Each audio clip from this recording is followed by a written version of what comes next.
Hey everybody, long time no see. It's me, Shepalina, coming to you live today on a Tuesday.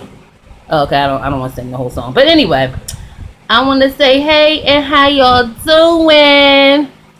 I've been gone for a minute. All the last week, I didn't do a video for Love and Hip Hop Atlanta. I actually took notes on it, but I didn't do a video for Love and Hip Hop Atlanta because, as I said before in the video about my cousin, she passed away, and I was trying my darndest to get down there to see about her, make sure she was getting a nice homegoing service, and let me just say, it was wonderful. And I went down Thursday afternoon, and I came back Sunday evening.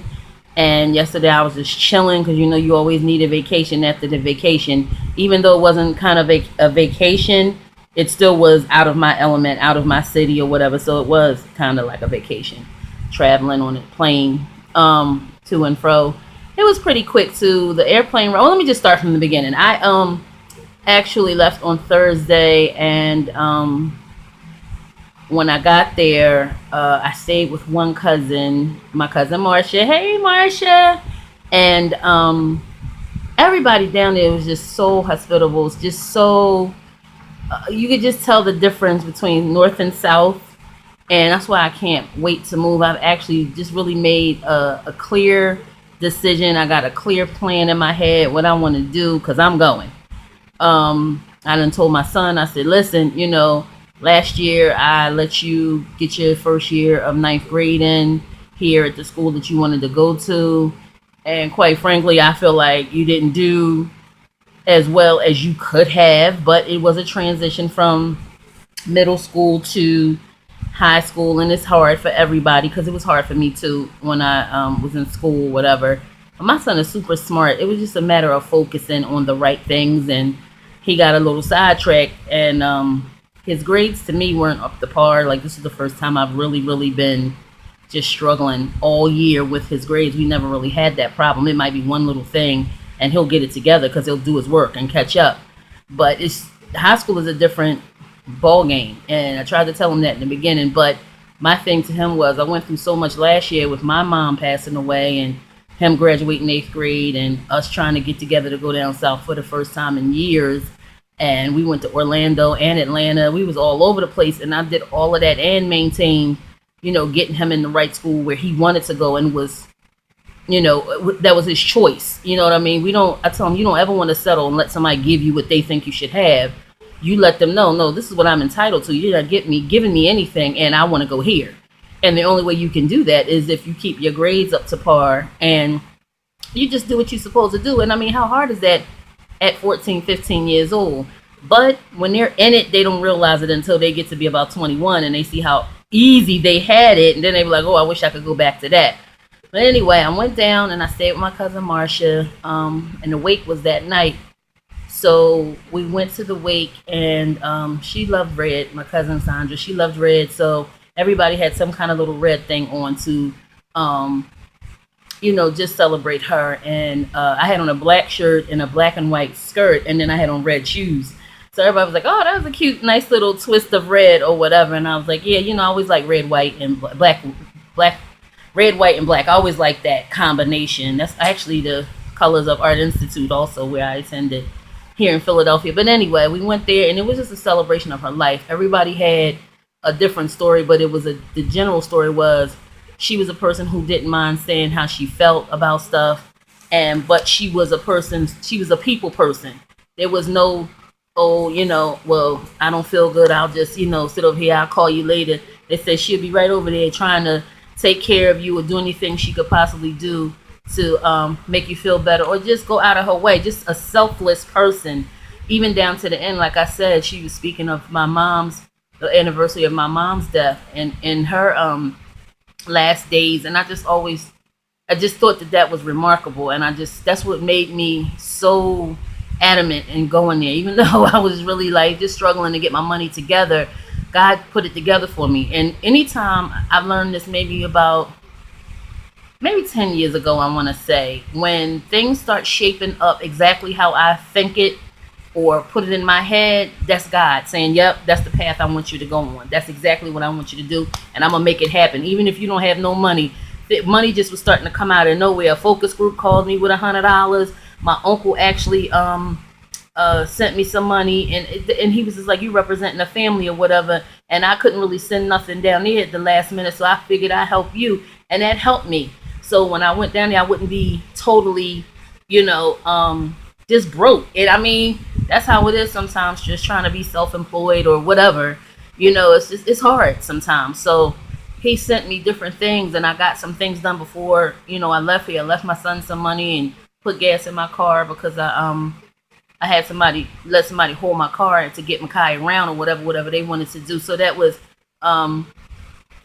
what I just needed to do that or whatever. Things that was left untied here, I tied them up kind of sort of with the money that I kind of got. And I didn't really need no gobs of money, because when you go to this, and I'm sorry, I said a person, Chris, my good girlfriend's son, Chris, who's like my little son, who I've been knowing since he was out the womb, he goes to Morehouse, and he came home from Atlanta, and he actually knows my cousin who I stayed with, son, Don. It's just funny how 360 degrees of Morehouse separation is like we're all in a circle together. But anyway, so shout out to Chris for being a responsible young man, and there was no problems. I came back to exactly what I left, which was my son intact. And my son really missed me. He jumped out the car when I got home Sunday at the airport, and he just hugged me. He was like, Mom, I missed you, Mom. And that's good. I wanted him to see that, yeah, you need me, and you're gonna miss me. You only miss me, and I was only going 3 days. You know what I'm saying? I was there Thursday night, Friday night, Saturday night, so 3 nights and 4 days. And he was like hugging me so hard. And I told you, my son is up here. Y'all saw him. My son is up here, and he was hugging me like, So anyway, I stayed with my cousin Marcia, and shout out to her. They don't mind, just buying you something to eat or anything. They don't ever want you to run your hand in your pocket. It's like, you done came over here on this plane or whatever. And my cousin Alethea, she took me out to No Mas. Anybody that know anything about Atlanta or downtown Atlanta, y'all know where that's at. I don't really remember where it's at.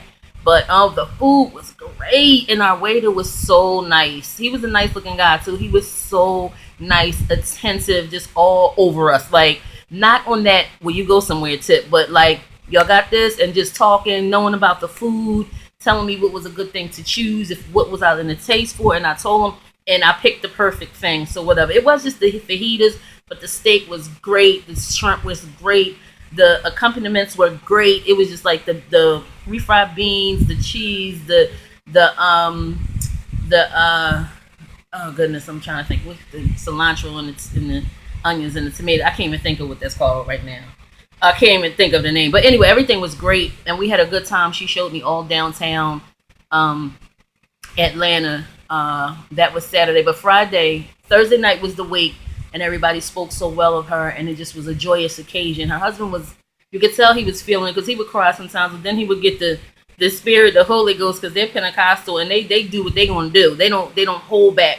They don't be sitting up in church like, I can't move, They get it, And I met some cousins that I have never met. My granddaddy's brother's sons, cousin Sean and cousin Scotty, and it was a joyous occasion. Even though she wasn't there, she was there, and I know that she would be very proud of her children and just how she was celebrated and talked about.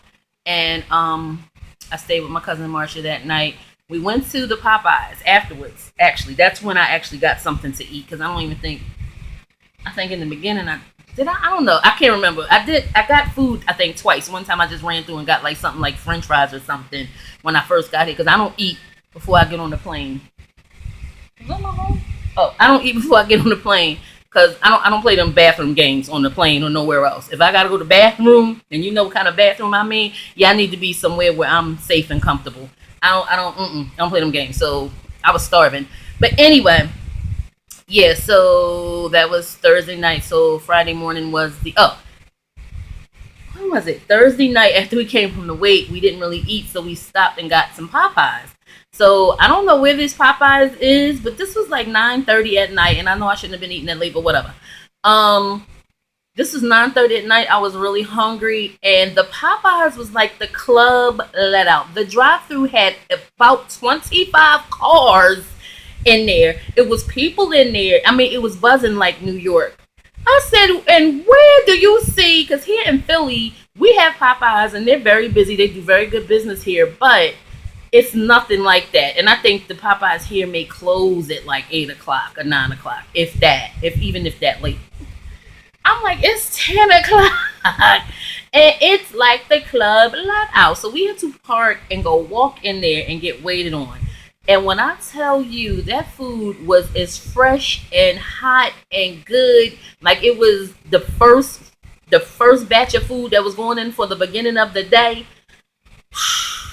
I said everything is pointing to I need to be here. Yeah, I know Popeye's chicken is good here, whatever, whatever, but I just feel like this is my time to go, and I'm going. So that was Thursday night. So we had to get up the next day. We had to go to the funeral. Okay, we go through the funeral. It goes longer than we expect. She was buried in a national cemetery because her husband is a veteran, so she could be buried there where he's going to be buried. And let me just say, it was in Canton, Georgia. So anybody out there that know Georgia know that that was far, and it was far. It was deep, deep. We was riding, riding, and riding, and riding, and riding, and then we had a police escort. And let me tell you how gangster this police escort was. This so and so stopped 5 lanes of traffic when we got a little separated because not many people, but some people had to cut because of how they were trying to get off at their exit, and we were like, along. That was another thing. The funeral procession was about 25 cars or more. And like, I don't think I've ever been, I might have been one longer than that and just never knew because I was little or whatever. But yeah. So a couple of people were behind. So he stopped all of the lanes by himself on a motorcycle.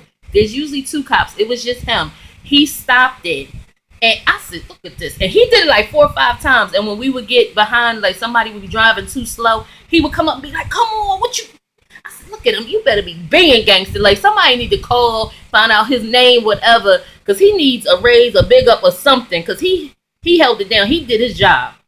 So we get there after all of that riding and getting a little bit lost and turned around, and we was there for like all of 15 minutes, and then we left. So after that, we went to the church or whatever. And my son came calling me when I'm about to sit down and eat my food after a long, hard day of being in the car, being in the funeral. He calls me, telling my son, Mom, I don't have my key. I left it in the house. No, I don't have my key. I don't have my bus pass. What am I supposed to do in Jonesboro, Georgia? What am I supposed to do if you don't have your key? You have a plethora of numbers of people to call. You have Chris, who has the car. Oh, I called Chris. He ain't answer. Well, then keep calling him until he answers. If he sees that it's you, he knows this. I mean, he knows you're going to be calling him for something. Like, why are you? When I tell you, my eyebrows was sweating so hard because I wanted to get real motherly, but I was in the church. So, but one of my cousins who I switched from Marsha's house because she went back to Savannah with her mother, my Aunt Charlotte. So I stayed with another cousin who I stayed with last summer, and they live in Decatur, North Decatur. My cousin Ann and her husband McClellan, and they always make me feel very welcome. And their house is like a mansion, so I had my own wing when I'm in there, so it was cool. But yeah, I'm like, you're calling me here to do what? You want me to come back home to do what? Come pick you up? I don't understand why you're calling me with that nonsense. And that just goes to show, like, they just call you like this. They just know, Mom.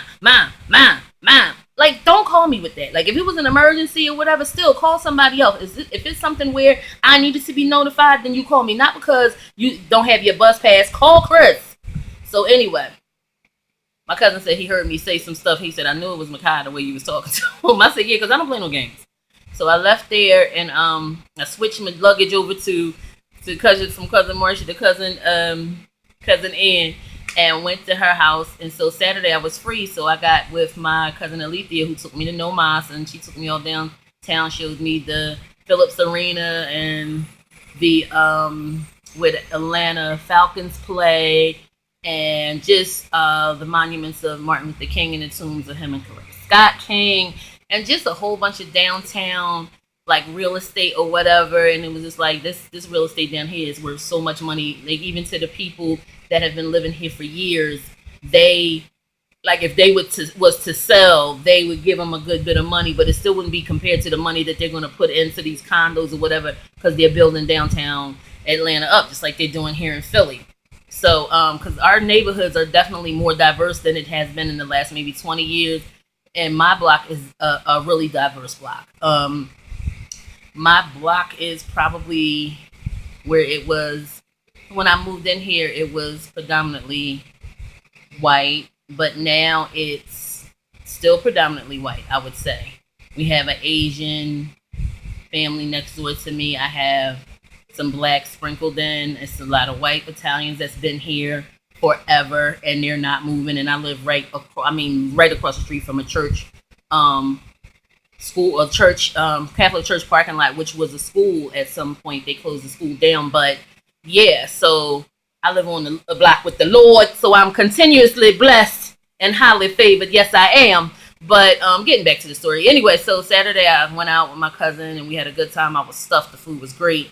And then she dropped me off. And then for maybe about an hour, I sat on the porch with my other cousins and talked or whatever because they got a nice front porch with the little rocking chairs and stuff. Just looking out at the greenery and talking about the hummingbirds and the different flowers. It was just so peaceful and serene. I just really feel like I felt like I fit right in. I felt like I was leaving home to come to somewhere that is not so much me anymore, you know? So, when that was about an hour, then my cousin Emma and her daughter Tony came and picked me up, and then we couldn't decide where we wanted to go.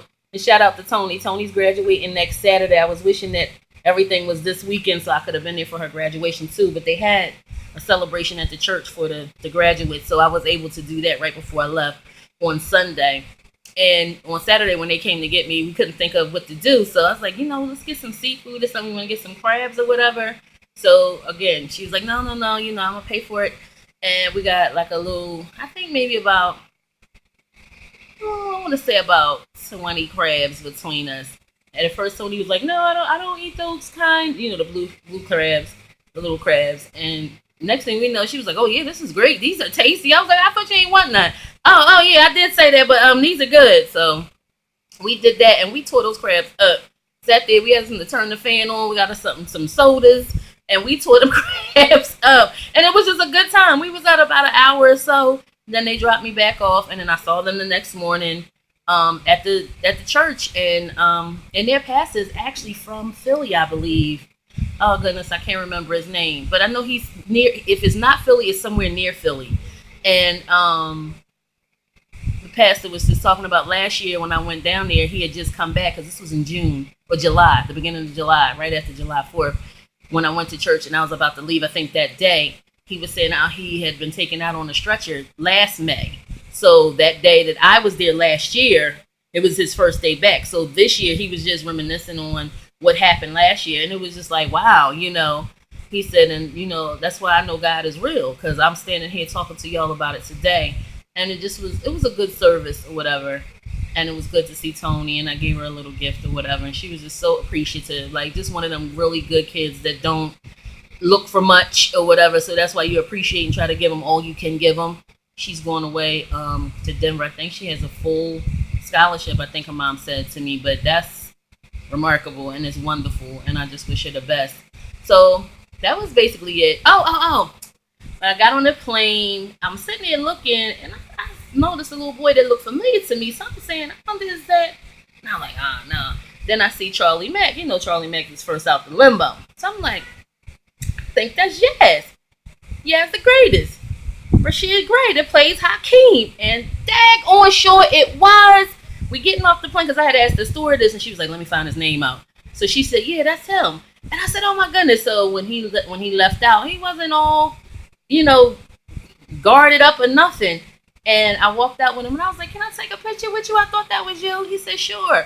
When I say nothing like his character, and he said that in the interview, I'm nothing like my character. I hope people don't think that sweet as the day. It's just a good boy. Just, and I said I didn't know if I could approach you or not, because sometimes people don't want to be bothered. They be a little rude. He said no, never that, because my mom don't play that. I said you better be shouting your mom out. Let me get the Holy Ghost real quick for the mom. Ooh. Anyway, I'm hoping when my son be walking through the airport, when he's whatever kind of music mogul or basketball star, superstar, or whatever he does, he's gonna be a superstar at it. He'll say the same thing. Oh no, I would never do that, because my mom do not play that. Yeah, because I'm gonna come right out from wherever he at, out the bushes on him if he start acting an a-hole. But yeah, we took pictures, and I called Chris because he had come to pick me up. And when they had my car, I said, "Oh, I came from Empires out there. Go look, he got the black, all the black on with the black hat." He was like, "What? We don't waste no time." Zip, zip, zip. And then 2 minutes later, he was sending me pictures. They was out there with him. I said, "That is so funny." But yeah, all in all, I'm saying that to say this. I was going to do the video in Atlanta too. But if things just got so fast, the hustle and bustle, I was going to actually do the video of Love and Hip Hop in Atlanta, but it slipped my mind, and things was just going crazy, and I just had to keep it moving. But I definitely want to move. I'm in the process of just getting things together. I mean, I don't know how long it's going to take me, but we're going.